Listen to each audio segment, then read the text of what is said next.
Assalamualaikum warahmatullahi wabarakatuh. Selamat pagi anak-anakku, selamat hari kami, selamat bertemu kembali dengan kami para ustadz ustadzah. Hari ini kita akan belajar tentang bahasa Indonesia terkait gagasan pokok dan gagasan pendukung. Yuk, sebelum kita memasuki apa itu gagasan pokok dan gagasan, saya mau bertanya, mengapa banyak dari kita yang tidak suka membaca, masih malas membaca? Iya, karena kita kadang tidak mengetahui, tidak memahami isi bacaan. Kemudian bagaimana cara kita agar bisa memahami isi bacaan?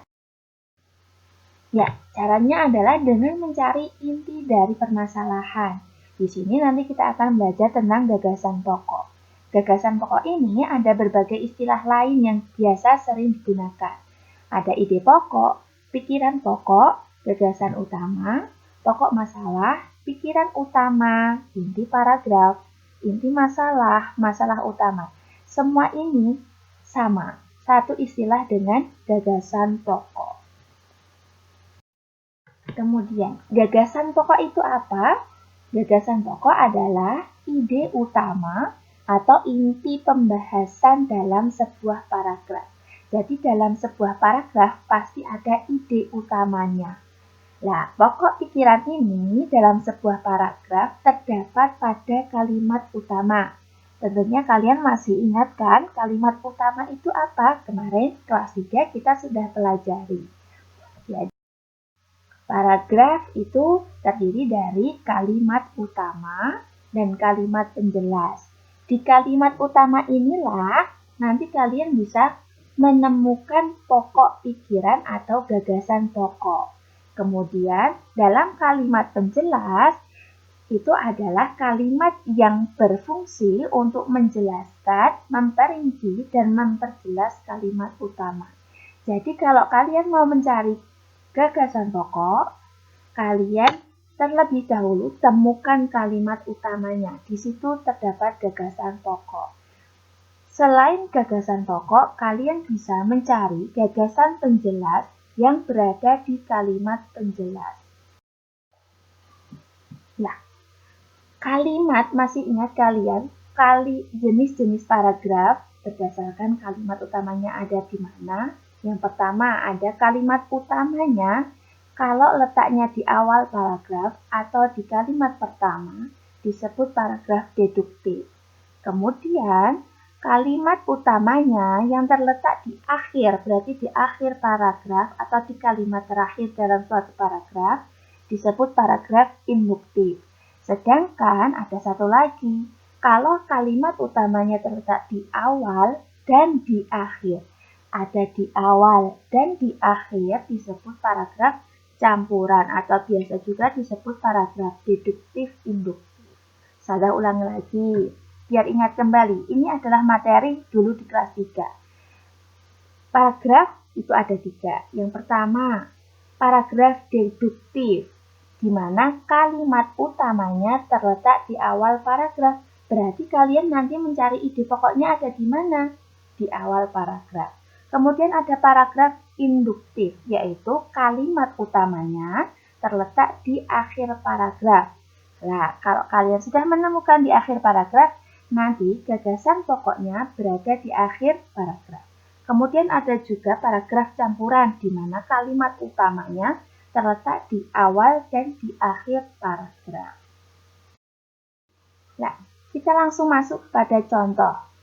Yang berikut ini ada sebuah teks, satu paragraf. Peringati Hari Kemerdekaan pada tanggal 17 Agustus mendatang, Kodim 0606 Kota Bogor berencana akan membuka warung berkah. Warung yang biasanya dibuka setiap hari Jumat dengan konsep makan suka-suka, bayar seikhlasnya pun rencananya akan dibuka secara gratis pada perayaan HUT Kemerdekaan Indonesia. Dengan mengusung konsep makan merdeka, warung berkah akan menyediakan minimal 600 porsi makanan. Dandim 0606 Kota Bogor, Letkol Arm Dodi Suhardiman mengatakan bahwa kegiatan itu sebagian rangkaian dari perayaan HUT Kemerdekaan Republik Indonesia. Yuk, yang pertama harus kita lakukan untuk mencari gagasan pokok adalah tentukan kalimat utamanya ada di mana. Ada yang tahu kalimat utamanya ada di mana? Kalimat utama, intinya. Ya, betul, ada di kalimat pertama. Peringati Hari Kemerdekaan pada tanggal 17 Agustus mendatang, Kodim 0606 Kota Bogor berencana akan membuka warung berkah. Nah, inilah kalimat utamanya. Berarti, kalau kalimat utamanya berada di awal paragraf, disebut paragraf. Ya, betul sekali. Deduktif. Oke, dari kalimat utama ini, kita bisa tentukan gagasan pokok. Berarti gagasan pokoknya apa ya? Inti dari kalimat utama ini apa ya? Ya, betul. Peringatan Hari Kemerdekaan oleh Kodim 0606 Kota Bogor. Jadi, kalimat utama itu full, satu kalimat penuh. Gagasan pokok kalian lebih rinci lagi. Kalian buat dalam kalimat yang lebih rinci, bukan lebih rinci, lebih inti, lebih padat kembali. Itu ya. Oke, kemudian kalau kalimat pertama itu sebagai kalimat utama dan gagasan pokoknya, berarti pada kalimat kedua, ketiga, keempat adalah kalimat penjelas. Dia juga disebut dengan gagasan penjelas atau gagasan pendukung. Berarti gagasan pendukungnya ada di kalimat kedua, ketiga, dan keempat. Pada kalimat kedua, kita bisa lebih inti lagi, membuat kalimatnya lebih padat, lebih inti lagi. Bisa kita tuliskan gagasan pendukung yang pertama, rencananya warung akan dibuka secara gratis pada perayaan HUT Kemerdekaan Indonesia. Kemudian yang kedua pada kalimat ketiga, dengan mengusung konsep makan merdeka, warung berkah akan menyediakan minimal 600 porsi makanan.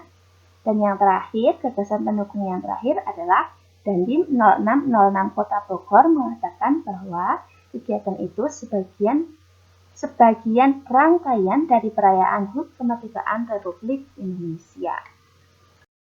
Ya, ingat ya, bagaimana cara menentukan gagasan pokok dan gagasan pendukung yang seperti saya jelaskan tadi? Masih ada yang ingat? Biar nanti tidak lupa, biar nanti tidak pusing lagi, saya akan terangkan kembali. Jadi yang pertama harus kalian kerjakan adalah bacalah teks dengan cermat dan teliti.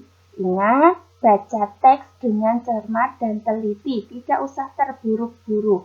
Membaca itu harus dinikmati, jangan pengen cepat-cepat selesai. Apalagi dilompat-lompati, bacalah secara keseluruhan. Kemudian, temukan kalimat utamanya. Apakah itu ada di awal atau di akhir paragraf, atau bisa jadi keduanya, bisa di awal dan di akhir paragraf. Kemudian, buat kalimat utama tersebut dalam sebuah kalimat yang lebih inti. Kemudian, cara yang ketiga, kalian bisa temukan kalimat penjelas untuk menentukan gagasan pendukung. Setelah ketemu kalimat utama tadi, berarti kalimat selain kalimat utama itu sudah bisa disebut dengan kalimat penjelas. Kalian temukan dulu, nanti kita gunakan untuk menentukan gagasan pendukung. Bagaimana cara menentukan gagasan pendukung? Setelah kita temukan kalimat penjelas, silahkan kalian buat gagasan pendukung tersebut dalam kalimat yang lebih inti, yang lebih padat dan jelas. Oke, mungkin itu saja yang bisa Ustazah sampaikan. Ingat, untuk menentukan gagasan pokok dan gagasan pendukung, kalian harus membaca secara keseluruhan. Jangan membaca sepotong-sepotong, apalagi membaca terlalu cepat. Nikmatilah proses membacanya, karena kalian akan menemukan inti dari bacaan. Kalian akan menemukan maksud dari bacaan. Ingat ya, belajar membaca setiap hari adalah sesuatu yang menyenangkan. Mulailah dengan membaca dengan teliti, cermat. Kalian akan pasti suka. Oke, mungkin itu saya sampaikan. Jangan lupa kerjakan tugas yang telah disampaikan melalui Google Classroom. Cukup sekian dari saya. Assalamualaikum warahmatullahi wabarakatuh.